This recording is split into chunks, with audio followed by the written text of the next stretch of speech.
l'Auditori ja té la seva pròpia orquestra. És la Jove Orquestra Auditori de Girona i es presentarà aquest dissabte 8 de desembre a les 9 del vespre a la Sala Montsalvatge de l'Auditori sota la direcció artística del Quartet Casals, assistit en la secció d'events per la Dolors Giralt, membre de l'Orquestra Simfònica de Barcelona i Nacional de Catalunya.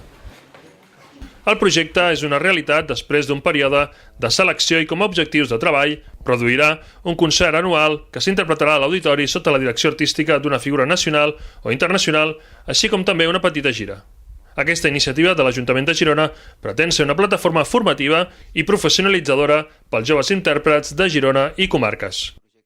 Continua sent una iniciativa que s'empeny per sota, és a dir, pels joves i per la gent que es tira del carro, i jo crec que la ciutat, els ciutadans, veuran a partir d'aquest dia 8 l'emergència d'una formació, d'un grup, d'una orquestra que se'n sentirà parlar i que donarà sortida a gent de molt de futur i que portaran associats per sempre més el nom de Girona a qualitat, a excel·lència, que és el que perseguim sempre amb totes les decisions que intentem imprimir.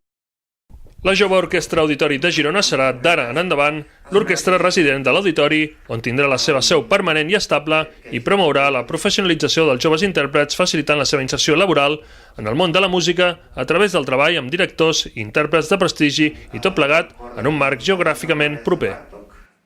La Jove Orquestra Auditori de Girona és un projecte pedagògic impulsat per l'Ajuntament i l'Auditori i també compta amb la col·laboració de l'Orquestra de Cadaqués, l'Associació de Galligants i el Conservatori de Música de Girona.